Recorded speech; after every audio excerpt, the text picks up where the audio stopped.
The South is the birthplace of the very best in American music. Rock, country, R&B, gospel, hip-hop, jazz, bluegrass, and the blues. The soundtrack of the South echoes from the mountains to the sea and crosses all genres of the American musical experience. The Southern Chord podcast is on a mission to collect engaging conversations with those musicians, vocalists, songwriters, and producers who have crafted the most compelling lyrics and melodies from the American South. Every artist, every song has a story, and the Southern Chord is committed to capturing these uniquely human tales of the creative process. Those stories of people who love music enough to make it and share it with audiences all across the South and beyond. This is the Southern Chord, conversations from the soundtrack of the South. And here's your guide for this musical journey, Tony Bauman. Welcome in to this premiere edition of the Southern Chord, conversations from the soundtrack of the South. My name is Tony Bauman, and I'm genuinely grateful that you, wherever you might be, whoever you might be, wherever you might be listening, at whatever time after this is published, I thank you that you've taken the chance on this little experiment in podcasting that I'm launching with this very first installment. As this is the opening episode, I want to take a minute or two before I introduce my very first guest to lay the foundation for why the Southern Chord exists. To me, this is not a vanity project. This is, I'm not aiming to get famous by hosting this podcast. I'm pragmatic enough to know that likely that isn't going to happen with a little no-frills podcast about Southern music. And I really don't want that anyway. I want to be able to go to the grocery store, buy toilet paper without worrying that I'll be recognized carrying my arm full of TP and or followed back to my car by some deranged podcast fan. I don't want that. I'm also enough of a realist to know that I'm not going to get rich hosting this podcast. More likely, I'll actually have to cut out a Starbucks or two or three to fund my little project. No, as much as anything else, the Southern Chord is an oral history project. It's an effort to capture, for historical purposes and for my own entertainment, the very human stories of people whom I respect and I admire, and for whose affection for music I share. Particularly music made here in the South by Southerners or transplanted Southerners, and or inspired by the American Southern experience. I love music, all genres of music. I always have. And I've always been proud to call the South my home, my birthplace. For all but a couple of years during a very dark season of my life, when I was wandering, searching vainly for greener pastures, only to discover and rediscover my love affair for the American South and its unique personalities and its enduring Southern mystique, and of course, its grits and gravy. The Southern Chord, actually, the joy of it springs from a feeling of deep regret, a sadness for lost opportunities and wasted moments that are now, regrettably, forever out of my grasp. 10 years ago, in January 2013, a dear friend of mine named Mike Stewart passed away unexpectedly. Now, Mike was a native of Oak Ridge, Tennessee, who was raised in my birthplace of Aiken, South Carolina. And Mike, he cut his musical teeth as part of a high school cover band like so many musicians do. His was called the Intruders.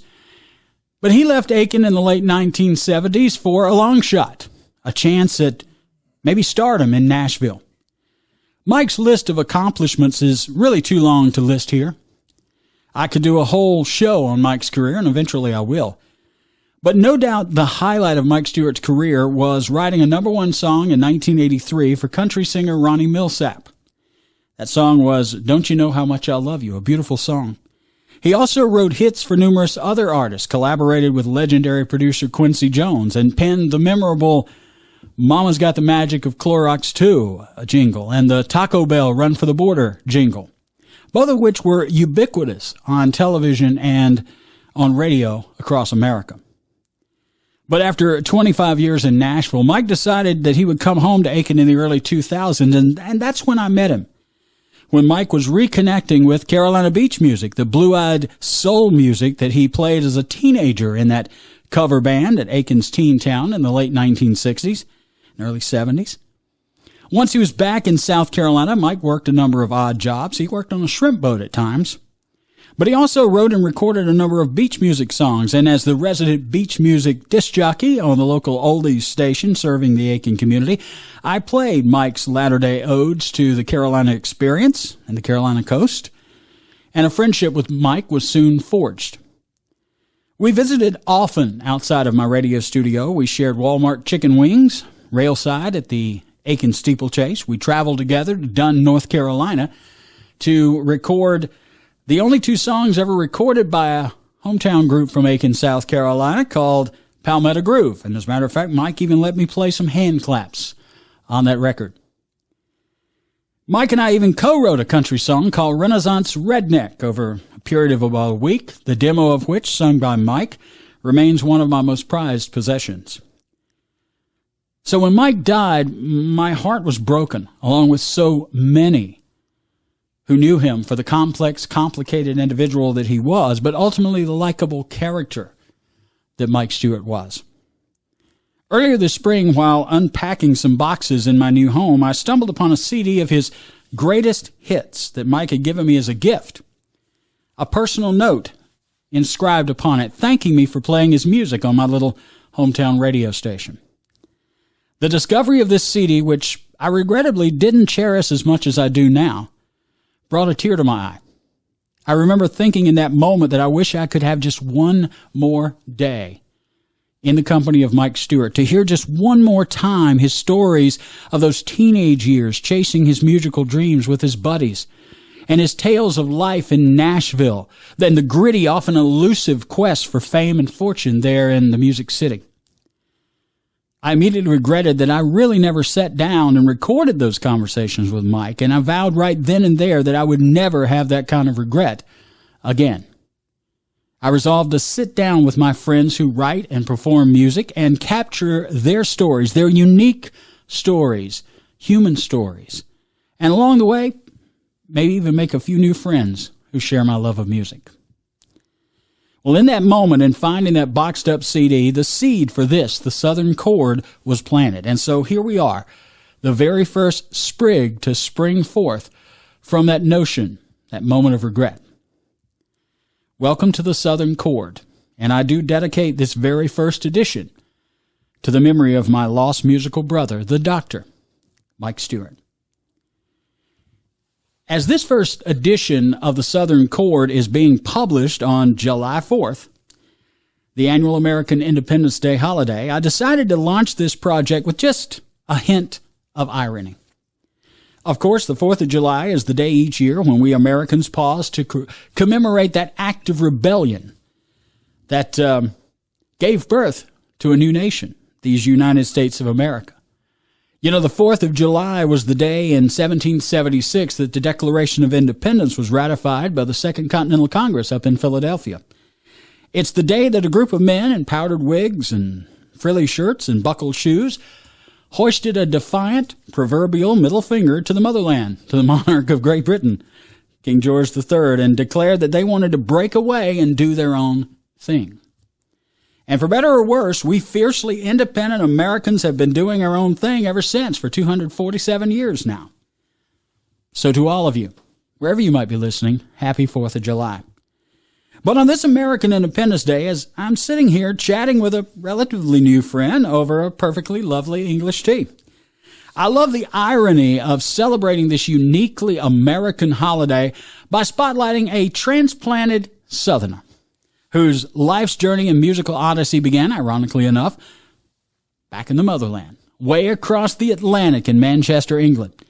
On this most American of holidays, my very first guest ever on the Southern Chord is not a native-born Southerner, but he's now a Southerner by choice, which, if you think about it, really is about the most American thing that a person could do. To live in these United States of America, not by virtue of genetics or geographic happenstance, but purely by choice. He chooses to live in America. My guest began his passion for singing at the tender age of 8 and has since made vocalizing his life's work. He has performed on mammoth cruise ships, sailing the open seas. He has traveled across Spain with a legendary group revered by we devotees of Carolina beach music, the Drifters. He's wowed audiences at the Planet Hollywood in Las Vegas, walking on the very famous Vegas Strip to the very footsteps of one of his idols, the great Frank Sinatra. And just recently, he released his first single, a stylish and lushly produced swing effort that conjures the spirit of Sinatra's impeccable phrasing and his famed vocal flair. So my very first guest on this edition of the Southern Chord on this Independence Day 2023 now is living in Graniteville, South Carolina, not too far from where I grew up. But by way of England, my friend, Paul Hughes. Paul, welcome to the show. How are you, Mr. Tony? Great to be here. Paul, it is a privilege to be with you here today. Let's start with the obvious. What brings a dashing, handsome, infinitely talented crooner from Manchester, England, to little old rural South Carolina, USA? Well, you're extremely kind with the handsome bit. I don't know about that, but it all started, of course, you mentioned that I worked on cruise lines, which I did for many, many, many years. Currently now I've come off them, finally. After a wonderful time, I had the most amazing time on cruise ships. And I met my love on there, Carla Marie Hughes. And she's now a Hughes. She has my last name. And she's just wonderful, Tony. And I know she's been a friend of yours since high school. She went to high school with you. Yes, full disclosure. Carla, your wife and I were high school classmates. And so she was the person who actually introduced me to Paul Hughes. And I'm so glad she did. Well, thank you. And thank you for having me. First guest on your podcast. So, what a privilege. Thank you so much for inviting me and being here today, especially quite fitting the 4th of July, huh? Yeah, on the 4th of July. It's I got a Brit here. I believe in unity. I believe in friendship. I believe that in the ties that bind, and if we as a culture figure out a reason to be divided, it's because we got to be very conscious about it. And I don't choose to live that way, Paul. Me too, and we've kind of called on your help a few times, haven't we, as well? Yes. Well, you started singing at a very early age, as I said. Do you recall who your first musical influences were at that tender age of 8?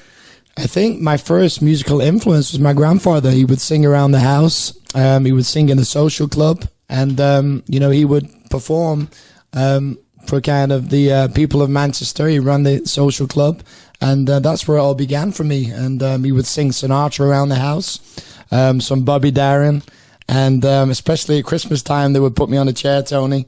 And I would sing a bad version of the Pavarotti song, Nessun Dorma, and make my own words up to it. So it was quite comical. They used to get some kicks out of that. But, my family were always very encouraging. They always were very supportive of me, and they were wonderful. So, and a wonderful mum and dad, supportive mum and dad, which was great. Well, England has such a rich history of great singers and musicians. Yes. And you said that your dad would sing around, they'd sing the music of Sinatra. My grandfather. Your grandfather. Yes. Well, would sing Sinatra, Tony Bennett, Bobby Darin, and those things. So it's natural that you would land on swing music.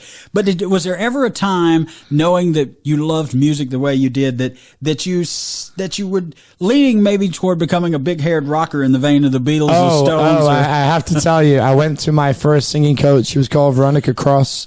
Actually, we went to Spain first. Where I began singing on karaoke. My mum and dad thought, oh, okay, he might have a little bit of talent. So they looked the girl up, the lady, a fantastic lady called Veronica Cross. She was my first ever singing coach. And I said, I want to be a pop star. I don't want to be an opera, I don't want to be kind of an operatic singer, opera singer. And she really wanted me to push for opera singing. But I, being young, I think I was 12 at the time. I really, really wanted to be a pop star. So there you go. So I'm sorry on camera to Veronica Cross, because I do kind of have a kind of baritone kind of voice, which led me into swing music and the love for the jazz music and that type of thing. Well, you were born in early 80s, right? 82. So you were born in 82. So you were just a wee chap about the time that artists like George Michael and everybody were kind of emerging in my high school years. Yes. And so, I mean, was there ever a time you just wanted to wake up before you go? Absolutely. I know that my mother told me that I used to dance around the house in my nappies, we call them in England. You call nappies. them diapers. Yeah. And my auntie said that I would dance in front of the TV to Kama Kama Chameleon. There you go. By Boy George. So I know that we had I must have had a few embarrassing moments back then. So. Well, I mean, again, your wife and I, that was the music we were listening to in high school. And that's all we're going to say about that. Here's the I went for a cougar. Let's just say that. Right? Hey, that's it. Hey, meow. All right, so here but you landed on swing music, and that's a beautiful thing. And it led you. What was your breakout? What was the one where you got on stage and it was like, yeah, this is what I've got to do.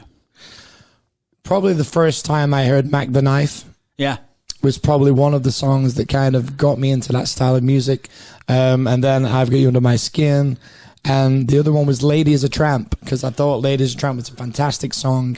Gaga and Lady Gaga and Tony Bennett actually put it on their latest album. So that was certainly one of the songs that kind of wanted me to get into swing music and release this music that we're going to get onto in a minute. But yes, that's how it all began, Tony. But professionally, I mean, that's a leap to go from singing karaoke in Spain and dancing around in your nappies to Boy George. I mean, absolutely. when did you take that step off the precipice and say, I'm going to be a professional singer? That's a good question. I had, as I said earlier on in the interview, that I had such supportive parents. So I said, hey, Mom and Dad, I want to do this. And they backed me 100%. My dad used to drive me around. They paid for all my equipment. I could never have done this without them. And they would drive me everywhere, up and down the highways, the motorways, we say in England. And they would stick by me and drive. I couldn't drive, until you're 18. I think it's 17 over there. But until I could get my driving license when I was 15 performing in social clubs. They call them working men's clubs. Unfortunately, there's not many of them now, because when the smoking ban hit, that was it. Goodbye, Charlie. But there is still social clubs in England. So no, that's where it all began. And as I say, unfortunately, my mum and dad are not here. They passed away. My mum did a few years ago. My dad was very sudden. About 18 years ago, he passed away with an aneurysm. But I wish they were here now. But they were the reason, and I had the support. I had that kind of support to be able to do what I did. Well, and very recently, you said you made your living and made your life and met your bride on a cruise ship, performing on a cruise ship, which at first flush might seem like a rather glamorous gig, but I have actually watched enough A&E to know that oftentimes life on the cruise ship ain't all it's cracked up to be. So, what was your experience as a high seas singer? Well, okay. So that particular time, let's go when I met Carla. I actually was off that week, and I got a phone call from my agent. It was actually Liverpudlian, and he lives in America now. He lives in Florida, Miami, Fort Lauderdale, actually. And he said, Paul, one of my singers has let me down. Could you fly to Belize, the ship that Carla was on? I didn't know that at the time. So I rushed to get all my stuff in my suitcase really, really fast. Ended up going to Belize, meeting Carla. She saw the show. I was selling all my merchandise out of the, the kind of the foyer of the theater. Right. She came out, congratulated me, and said, wonderful show. I said, thank you so much. And she was a stunner, right? So I was like a little bit kind of nervous. And I said, I've got to have a drink with the band now, but after that, if you're free, we could have a drink. And surprisingly, Tony, she met me for a drink, which still surprises me to this day, but hey, that's what happened. Hey, but I mean, life on a cruise ship, it really is. I mean, you're playing several shows a day, or you're. I mean, what's it like as a performer? What are the demands when you're cooped up on a cruise ship? I mean, you're going to exotic locales, but what's it like to get out there and ply your trade on the open waters? Well, for me, it was kind of. I wasn't a pianist. Now, some of the pianists and piano players and the people in the band do have to play most evenings, but I was a guest entertainer, so a headliner. So I was very lucky in the sense that we would fly wherever the ship would be the night before. I would join it when it was kind of half midway through the ship. Not the ship, sorry, the voyage. Right. And, of course, then I would perform only 1 or 2 nights maximum. So it was wonderful and, very, very blessed. My first ever ship was, I got flown to Bora Bora. Oh, wow. And it was the Fred Olsen cruise line, and the ship was called the Black Prince. It's no longer in service now. It was leaving out of Southampton, and, we did a transatlantic all the way over there. And it took us days to get there. It was like the 3rd leg of a world cruise or something. We started off, and it was wonderful. And I was lay there with a starfish, Tony, getting paid. I thought I was living the dream. Well, I was living the dream. So yeah, and you're living the dream now. As a matter of fact, here in the Carolinas, we are familiar with a little song called Under the Boardwalk and some other breezy, carefree doo-wop anthems that were recorded by a group called the Drifters, which has, a complicated history of its own, but, cause there've been like 4 or 5 Drifters at any given time. But you toured with the Drifters in Spain. Tell us about that experience. It had to be interesting to be on the road with guys who are singing songs that are so ingrained in R&B and doo-wop in America and around the world. Sure, yeah. This that gig actually came around. I was living in Spain at the time. My friend D. Michael was in a very famous group. Had many party hits called Black Lace. Yeah, and he said to me, called me up because he was living there at the time as well. Said, "You want to do this gig?" I said, "What gig?" He said, "Supporting the Drifters." And it was me and a girl called Nikki Miller. She was doing the female support. And we traveled all the casinos, and it was wonderful. I met Ray Lewis, Johnny Moore, of course, no longer with us, sadly passed away a few years ago. Great guys, so funny, and we had the best time. I was only 22 years of age, so I was a whippersnapper, Well, that parallels actually a story by a friend of mine who I hope to have on the show, who was actually a dear friend of Mike Stewart. In the prelude to this, I talked about Mike Stewart, but Mike was in a band called the Intruders, who sent 3 songwriters to careers in Nashville, and one of those songwriters was a fellow by the name of Archie Jordan. And Archie ended up becoming a member of the Tams, which is a very, Be young, foolish, be happy. Exactly. And I'll tell you a little story about, sorry to interrupt you. That was my mum's most favorite song of all time. She loved Gladys Knight, the best thing that ever happened to me, but that was her song, and she had those 2 songs played at her funeral. And she said, always listen to this song. You're feeling ever down, Paul. Listen to this song. It will pick you up again. Be young, be foolish, but be happy. And I've never, ever forgot those words, and I try to live by that motto. Well, and the interesting thing is Archie tells the story that he's this skinny, shy white guy on tour with principally African American Tams, and it was quite the experience because they were touring at the height of the Tams' popularity. So they were great. It was kind of neat that you got out on the road with the Drifters. Well, and now you live the dream as a young man. You live the life of being on a cruise ship. Sure. And now you're living your dream because you're kind of setting your musical career on your own terms. And the album, the song that you just released is called My Lucky Stars. And I tell you what I'd like to do if I can. Let's take a pause in the conversation. I want to play that record for folks so that they can hear this Paul Hughes record. And I would love that. And so this is the very first independently released record from my very first guest on the Southern Chord podcast, Paul Hughes, My Lucky Stars on the Southern Chord.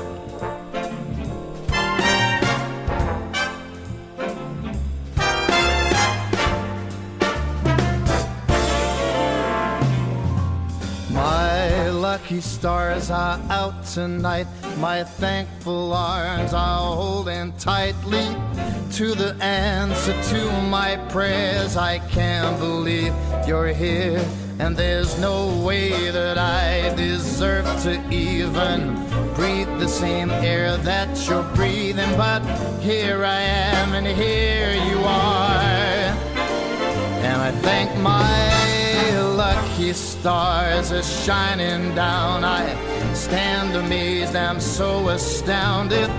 Everything's completely changed. My life, my luck, it all became perfection since you came along. All is right that once was wrong, but here I am and here you are, and I thank my lucky stars. What a joy and what a blessing. Fortune shine down from the heavens. Something's working in our favor. Consolations came together.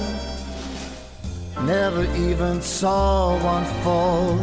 I never made a wish at all. But here I am and here you are, and I thank my lucky stars.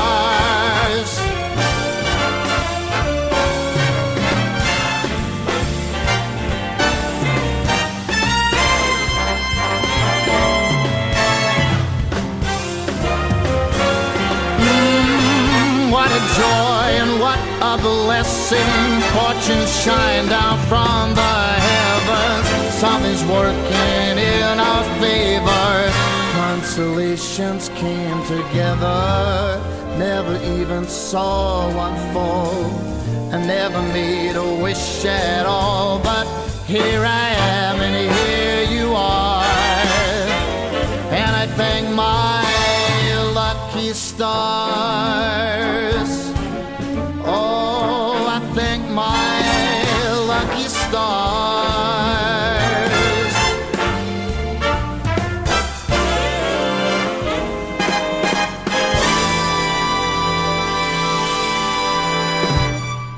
Love that record, My Lucky Stars. Thank you so much. I know, what a title, right? I love that because it makes, and when I listen to that record, I'm like, yeah, you know, it's about love and that sort of thing. But I think we all, we would do well to kind of look at the circumstances in our life and Right. look at them through the eyes of gratitude. And, you know, whether you see it as divine intersection, whether you see it as blind luck or whatever. Yes. To have, you know, you thank our lucky stars, my lucky stars, for the success. And, you know, that record and other records that are forthcoming, you've worked with some heavy hitters in the music business. You, including, you worked in Nashville with North Carolina-born Hall of Fame songwriter Byron Hill, who, for the record, wrote George Strait's first big hit. He did. Full-Hearted Memory, Alabama's Born Country, which a lot of folks know. That was about a decade apart, both of those records. How does a British crooner get embraced by a predominantly country music songwriter? Okay, well, there's a story behind this. I used to be friends many years ago. I'd worked with him. He's sadly not with us anymore, Mr. Tony Hiller. Yeah. Great friend of mine. He was like a second father to me. We did a music thing. We got signed to Atlantic and whatever else. But many years ago, we did like a pop. It was kind of a pop project. It was okay. I wasn't ready at the time, but he loved me. He knew I had potential. And I think I've kind of developed Tony as I've been getting, you know, I'm now 41. So, there we go. I give my age away. But, this all came about, him being friends with Byron. So one particular day he said, you know what, son? He said, Carla went to London and she met him as well, Tony Hiller. And, you need to go and see my friend Byron in America. In fact, let's go now. And his wife said, but darling, we haven't been to Nashville for years. He said, but darling, we've had no reason to go. So, you know, he wanted to go over there, but he was quite sick at the time. He'd had a stroke but he was still the Tony that I remember, very enthusiastic, still working, he said, like a maniac. And, but to cut a long story short, he was a friend of mine, a great friend of Byron's. He was, you know, a huge friend. So we got introduced that way. And that's how the whole thing came about with Byron. Drove through the night with Carla to meet him for some fish and chips, and just spoke about life in general. We got to know each other. Didn't really speak about music. I was trying to kind of encourage him to write me a song, right? And all of a sudden, I started working on this project with Sal Oliveri, who I sent a little voice message to of me singing on Facebook Messenger. Okay. And that's how this all came. Welcome to the 21st century, right? Keep with me here, guys. I know it's a long story. And then Byron messaged me out of the blue and said, hey, you still looking for some songs for that project you're doing? I said, sure. Because we went through so many songs, Tony. We went through hundreds and hundreds of songs we couldn't find. There were some good songs, but you know yourself, they have to be great songs. You know, right, good songs don't cut it. So he sent some songs, and we picked like 3 out of the 5 or 2 out of the 5. Which were all great, but we picked what we thought were the best ones that suited my voice. And that's how the whole thing came about. And it was originally written as a Western swing. So that's how it kind of crossed over into swing. Swing. Yes, sir. So, okay. All right. Now that you've said that, you're produced, your songs are written by Nashville Hall of Fame songwriter Byron Hill. You're produced by Sal Oliveri, a guy who worked with such artists as Pink and Chris Stapleton, who's an icon now. Tim McGraw, another Carolina boy made good. Lee Bryce. That's a lot of country on Sal Oliveri's resume. I now, know, does this portend a shift for Paul Hughes? Is there a cowboy hat in your future, Mr. Transplanted Southerner? No, I know. This is all weird, I know, but I'm going to tell you the reason behind Sal's thinking why he loves this type of music.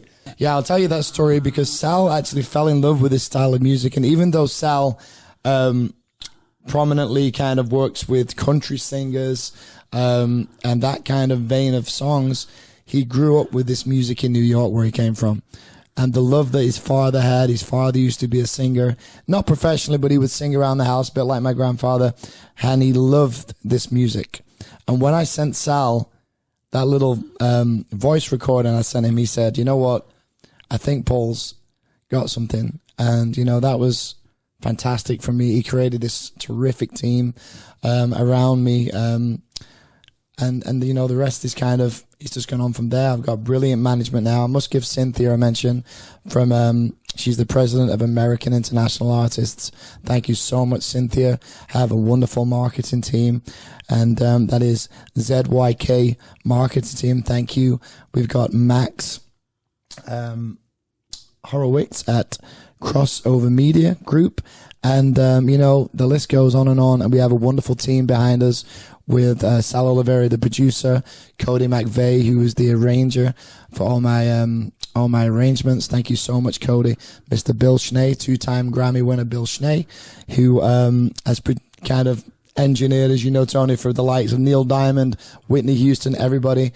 In fact, I had dinner with Bill last week at the wonderful Sinatra's restaurant in Nashville. So, you know, if I've missed anybody, I'm sorry. Oh, I do have to mention James McGettrick, wonderful videographer, and of course, Betts Wilson, that took all my wonderful photographs at the very famous Capitol Records and in Nashville. So I think I've kind of included everybody there. If I've missed anybody, I'm so sorry, but thank you all. Oh, I do have to mention as well, Play MPE. Thank you to David Gratina. David Gratina, thank you to him. And the team are absolutely wonderful, Tony, so I can't thank you all enough. Thank you so much. The man hasn't won a Grammy yet, and he's already thanking people. That's a beautiful thing, though. I know, I know, right? But I have such amazing team. It takes a village. It takes a village. Absolutely, and you know, what goes into one record, people just have no idea, do they? I mean, it's kind of like, you know, it takes so many musicians to make records, and you know, you hear it for that 3 minutes or 3.5 minutes, and it's took like probably 2 months or 3 months to make that one record. So, well, we're down to the final few minutes of visiting here. You did record this record at a couple of you recorded it in a couple of music capitals. Nashville, of course. Yes. You said the strings were laid down in Nashville, and actually a place, wasn't it like a former church or something? It was actually a beautiful church, and they actually turned it into a beautiful recording studio. Yeah. And the quality of the sound you get on the strings, because we actually, for this project, we did for the 3 songs, we did all the strings at Ocean Way Recording Studio. Ocean Way, yeah. In Nashville, very famous. Willie Nelson's recorded there. Many great, Lady Antebellum have also recorded there, and the list goes on and on and on. Yeah. But it's a beautiful recording studio, a beautiful setting, and the sound that church makes when you hear those strings is simply beautiful. And then you landed at one of the true icons of architecture. Architecture and music. The famed Capitol Record Studio in Los Angeles. And you actually recorded using the microphone that once captured that vocal styling of the great Sinatra. That had to be a surreal experience to be standing there in that circular building in Los Angeles that's been photographed hundreds of thousands of times. On movies, of course. Yeah, I mean, and to realize that your voice is going into the same electronic makeup as the great Sinatra. You know, even when you speak about it now and you just said that about it, it gives me shivers down my spine. You know, it's kind of, I always say this about Capitol, it gives you a kind of, what's the word? It kind of, the euphoria kind of comes over you, and it's kind of, you get shivers. And because I've always wanted to go to Capitol as a boy, you know, and I never thought, if I'm honest with you, deep down in my heart, I never thought I'd even get there. But the fact that I've been there, and me and Carla went there, and we did, and we achieved what we did, to sing in that live room, that Studio A, and do all the brass section with the Gordon Goodwin big fat band, who I need to make another thank you to, because we had musicians like Wayne Bergeron, who's famous in his own right, trumpet player, one of the best in the world. We simply had the best lineup in the world, one of, and that was down to Mr. Bill Schnee, knowing the contractor, Dan Savant, and he got these great guys, and they turned up for Bill. So thank you again, Bill. And you know, I'm thanking people because, you know, it's still surreal for me now to think that I've done all this during probably the hardest time of our lives, during COVID. And my producer actually said to me, you know, are you sure you really want to do this? Are you sure you want to? Because if one musician goes down, it's goodbye, Charlie, and it could be all finished. Yeah, the whole project. So the whole project, I said, you know what, let's just do it. Let's get over there. Let's do it.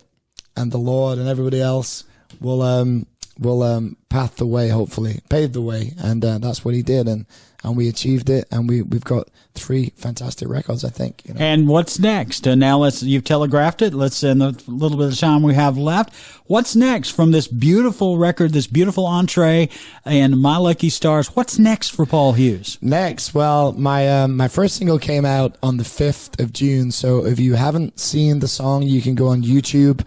I'd love you to subscribe, because the more subscribers I have, the more chance it gets out to further people and more people. Same with you, I guess, Tony, with your podcast. Right. Subscribers is the main thing. And that's so important, because this is an independent project for you. You own this project. Yes. And this is something that you and Carla, this is a labor of love for you guys. Absolutely. It is a chance for you to make your dreams on your terms. And so that's why it's so important for folks to get out there and support the record. Get out there and subscribe to the YouTube channel. Please do. And download that record, buy it, download it, get it, add it to your collection. It's worth it, that's for sure. So what's next? Next is a song that my producer, when we were going through all the songs, he said, I think I've got this song, and it was written by Kathy Lee Gifford. As you know, she was a huge morning host in America, not well known in England, of course, but she was on Regis and Kathy Lee, wasn't she? Yes, she was. She was co-host with Regis Philbin. Yeah, morning show, and she's got her own wine label now, right? She does. Matt was married to the great Frank Gifford. Yes, great broadcaster, great athlete. So yes. He said to me, there's a song. It was called "Then Came You." Now that's going to be released probably between the 17th and between the 17th and the 23rd of July. We don't know the exact date yet, but I'll be sure to let you know. But if you look out for it, it's called "Then Came You." We've done a beautiful arrangement. Cody did a marvelous job. Sal did a brilliant job producing it, and I think I'd like to think that I did an okay job singing it. So, well, I got to say, you know, I hope it doesn't violate the rules, but I'll tell folks, I did get a sneak peek of it, and I will tell you, the vocals are impeccable. Well, thank you so much. The strings sent shivers down my spine, because the strings arrangement on it is just beautiful. And this is going to be a magnificent follow-up. And I do hope that your dreams that began as an 8-year-old, you know, singing in the social club and smoky social clubs. Smoky social clubs. I do hope that this dream comes true for you, Paul, because Thank you so much, Tony. Because I mean, we all, and I'm living my dream every day, and we all have a right, and we all have the opportunity, and that's what I think is so beautiful about this premiering on Independence Day, because this is the land. Independent. Well, yes, you're an independent producer. Yeah, absolutely. But America is the land of opportunity. It is. America is the land where dreams are made and dreams are realized. And dreams without goals, Exactly. you have to have the goals first to achieve dreams. So, and anybody that's out there, I never thought that I'd ever get to, work with the people that I'm working with on this project. And I mean that from the bottom of my heart. It's surreal for me to have gone to Capitol and it's not like anyone can just go to Capitol. You need to know this person that says that, and they vouch for you, and that's the way Capitol works. It's actually only been open to the public since it opened in 1954, only twice to the public. So it was unique. I still pinch myself now thinking that I've been there. Even better than that, actually saw the microphone from Frank Sinatra, saw the case. It actually had Frank on it. When we get off air, I'll show you. But surreal, even now. Well, I wish you all the best, my friend. Thank you. Thank you for being the first guest on the Southern Chord podcast. My pleasure. My pleasure. And, on behalf of all of the American South, I'm now dubbing you an honorary Southerner. Yeah, do it. I mean, you're married to a beautiful Southern belle. We may as well just go on and make you a Southerner. She is beautiful. And before we do go, I'd like to thank Carla as well, because she's been doing a lot of work behind the scenes. Thank you, darling. I love you dearly.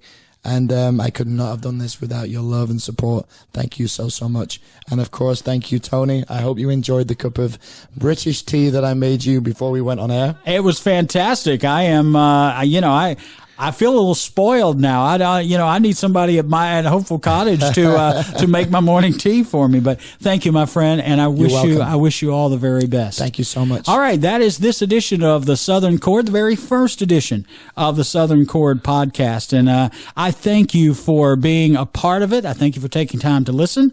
I do invite you to listen to Paul's music and check out his YouTube channel, like our YouTube channel. Hey, that's right. Please subscribe. And if you would like to show support to this project. Now, I'm not glomming here, but here's the deal. If you would like to show support so that we could go and we could seek out more stories, there is a giving link on our podcast. We would be grateful for any contributions that you could provide. Otherwise, listen for our next edition, which will drop 1 week from today on Tuesday. And thank you again for listening to the Southern Chord Podcast, Conversations from the Soundtrack of the South. I'm Tony Ballman. This has been a production of Hopeful Cottage Media. God bless you, and keep listening to the music.